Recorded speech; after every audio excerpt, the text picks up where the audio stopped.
नमस्कार मित्रांनो, एमएपीएस क्लेम संदर्भात आपण जी अपडेट दिली होती की गव्हर्नमेंट कडून आरओ ऑफिस आणि जे त्यांच्या अंडरमध्ये बीटीआरआय ऑफिस आहेत किंवा आयटीआय वगैरे आहेत किंवा कंपन्या आहेत त्या सर्वांना नोटीस जाणार आहेत आणि त्यानंतर जे मुलांचे क्लेम अडकलेले आहेत किंवा ज्या मुलांना प्रॉब्लेम येतात क्लेम सबमिट करायला किंवा त्यांची क्लेम अप्रूव्ह व्हायला किंवा त्यांचे क्लेमचे जे पैसे आहेत ते जमा व्हायला, त्या सर्व अडचणी दूर करण्यात येणार आहेत. तर या संदर्भात नोटीस निघायला सुरुवात झाली आहे. आपल्याकडे एक नोटीस आली औंधचं जे गव्हर्नमेंट आयटीआय आहे तिथे एक बीटीआरआय ऑफिस आहे आणि त्यांनी एक नोटीस काढली आहे. नोटीस पुण्यामध्ये असणाऱ्या जेवढ्या काही कंपन्या असतील त्यांच्या अंडरमध्ये, तर त्या सर्वांसाठी एक नोटीस आहे की तुमच्या अंडरमध्ये जेवढे काही मुलं अप्रेंटिसशिप करत असतील किंवा याआधी त्यांनी केलेली असेल त्या सर्वांचे क्लेम तुम्हाला सबमिट करून घ्यायचे आहेत. त्यांच्यामध्ये काही त्रुटी असतील तर त्यांना रेक्टिफाय करून ते दूर करायचे आहेत आणि त्यांचे क्लेम अप्रूव्ह कसे होतील तर याची तुम्हाला लक्ष द्यायचं आहे. तर अशी नोटीस त्यांना गेलेली आहे. तर ही एक सुरुवात आहे. म्हणजे जसं की आपण पहिल्या व्हिडिओमध्ये म्हटलं होतं की सरकारचं म्हणणं आहे की मुंबई आणि पुणे या दोन ठिकाणी जास्तीत जास्त अप्रेंटिसशिप करणारे मुलं असतात.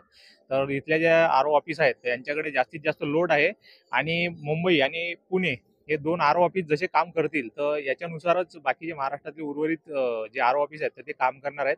तर हे ट्रायल फेजवर हे दोन ऑफिसचं जे काही परफॉर्मन्स आहे तर ते बघण्यात येणार आहे. तर या दोन ऑफिसवर सर्वात जास्त लक्ष आहे.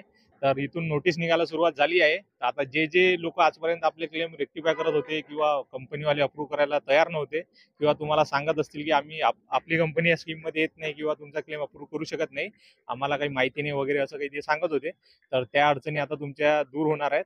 कारण यांना नोटीस जायला सुरुवात झाली आहे. तर पहिली नोटीस बीटीआरआय औंध मधून निघालेली आहे. तर अशाच बऱ्याच प्रकारच्या ज्या आयटी आहेत किंवा आरओ ऑफिस आहेत तर त्यांच्याकडून नोटिसा निघणार आहेत आणि येणाऱ्या टाइममध्ये जे काही अडचणी असतील सर्व अडचणी दूर होणार आहेत आणि सर्वच मुलांचे क्लेम इथं अप्रूव्ह होणार आहेत. सर्वांचे क्लेमचे पैसे त्यांना भेटणार आहेत. आणि काही प्रश्न तुमच्या मनात निर्माण झालेले होते तर त्यांचे पण उत्तरं लवकरच तुम्हाला मिळणार आहेत. ज्यांचे क्लेम अप्रूव्ह झालेले आहेत त्यांना पैसे येणार आहेत. जानेवारीपासून सुरुवात होईल पैसे वाटपाला आणि सर्व अडचणी धीरे धीरे इथं दूर होणार आहेत.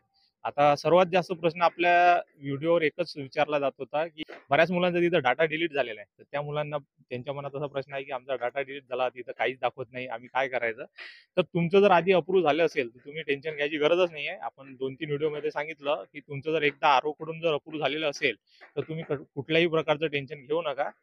तुमचा जो क्लेम आहे तो ऑटोमॅटिक तुम्हाला मिळणारच आहे. एकदा जर अप्रूव्ह झालं तर ते त्यामध्ये काही करायची गरज नाही आहे. आणि जर तुमचं अप्रूव्ह नसेल तर काही दिवस थांबा, 8-10 दिवसामध्ये अपडेट येणारच आहेत आणि त्यानंतर तुम्ही परत रिसबमिट करू शकता किंवा जे काही आयटीआय वगैरे आहेत किंवा आरओ ऑफिस आहेत तर यांना नोटीस अशा आहेत किंवा सूचना अशा आहेत की तुम्ही स्वतःहून त्या मुलांना कॉल करायचा आहे. म्हणजे तुम्ही जरी काही प्रोसेस केली नाही, ज्या प्रकारे तुम्हाला एमएपीएस क्लेम सबमिट करायसाठी मेल आला किंवा मेसेज आला तर याच प्रकारे तुम्हाला तुमच्या ज्या त्रुटी आहेत त्या त्रुटी दूर करायसाठी पण मेसेज येतील किंवा मेल येतील.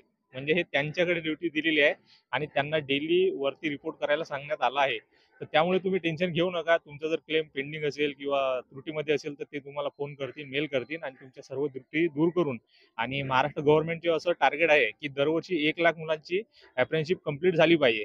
तर अप्रेंटिसशिपसाठी दरवर्षी 1 लाखाचं टार्गेट आहे आणि ते कंप्लीट करायसाठी गव्हर्नमेंट खूप फास्ट ट्रॅकवर काम करणार आहे येणाऱ्या टाईममध्ये. तर त्यामुळे टेन्शन घेऊ नका, काम जोरात होणार आहे आणि सर्वच प्रश्नांची तुमची उत्तरं तिथे मिळणार आहेत. सर्व अडचणी तुमच्या दूर होणार आहेत. तर आणखी बरेच असे विद्यार्थी आहेत की ज्यांना एमएपीएस स्कीम संदर्भात काही माहितीच नाही आहे. तर एमएपीएस ही जी स्कीम आहे ही जून 2021 पासून सुरू करण्यात आली आहे. या स्कीमचा उद्देश असा होता की ज्यावेळेस आपण अप्रेंटिसशिप करतो त्यावेळेस फक्त 7,700 आपल्याला स्टायपेंड मिळते.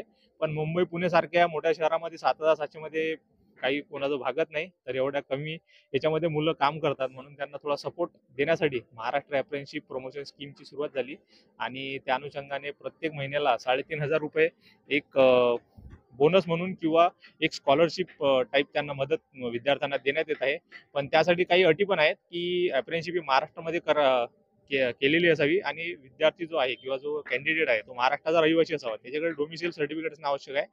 त्यानंतर त्याचं जे स्टायपेंड आहे तर ते 6,667 पेक्षा जास्त असलं पाहिजे. नाहीतर त्यापेक्षा जर कमी असेल तर त्याला मंथली क्लेम सबमिट करावा लागतो आणि जे काही स्टायपेंड जमा झालं असेल त्याचे 75% पर्यंत त्याला क्लेम तिथे मिळणार आहे. तर या प्रकारच्या यामध्ये काही अडचण म्हणजे काही अटी आहेत आणि बाकी तर चिल्लर अटी आहेत. तर आणि क्लेम आपल्याला स्वतःहून सबमिट करावा लागतो. तर आधी तुम्हाला क्लेम सबमिट करावा लागेल, मग तो कंपनीकडून अप्रूव्ह करून घ्यावा लागेल आणि त्यानंतर तो आरओ ऑफिसकडे जाईल, त्यांनी अप्रूव्ह करून घ्यायचं त्यांच्याकडून अप्रूव्ह करून घ्यावा लागेल आणि त्यानंतर तुम्हाला क्लेमचे पैसे मिळणार आहेत. आणि क्लेमचे पैसे तुमचे जे बँकेचं अकाउंट आधार सीडिंग आहे किंवा आधार लिंक आहे त्या अकाउंटमध्ये जाणार आहेत आणि या प्रोसेसला थोडा 2-3 महिन्याचा वेळ पण लागू शकतो. तर अशा प्रकारे ही स्कीम आहे. तर ज्या मुलांना आधीच माहिती आहे किंवा जे आपल्या चॅनलवरती सर्व व्हिडिओ बघतात त्यांना सर्व माहिती आहे. पण ज्यांना याबद्दल माहिती नाही तर त्यांच्यापर्यंत हा व्हिडिओ तुम्ही पोहोचवा आणि त्यांना पण याची माहिती करून द्या. तर तुमच्या ज्या काही अडचणी असतील डाटा डिलीट वगैरे ते सर्व दूर होणार आहेत. तर तुम्ही काही दिवस थोडंसं वाट बघा. तुमची क्लेम जर अप्रूव्ह होत नसेल किंवा प्रोसेस होत नसेल तर थोडंसं थांबा 8-10 दिवस किंवा 10 दिवस तरी थांबा. त्यानंतर सर्व अपडेट होणारच आहेत. त्यामुळे घाई करू नका आणि ज्या अपडेट येतील त्या आपण आता इथं व्हिडिओच्या माध्यमातून तुमच्यापर्यंत पोहोचवू. धन्यवाद.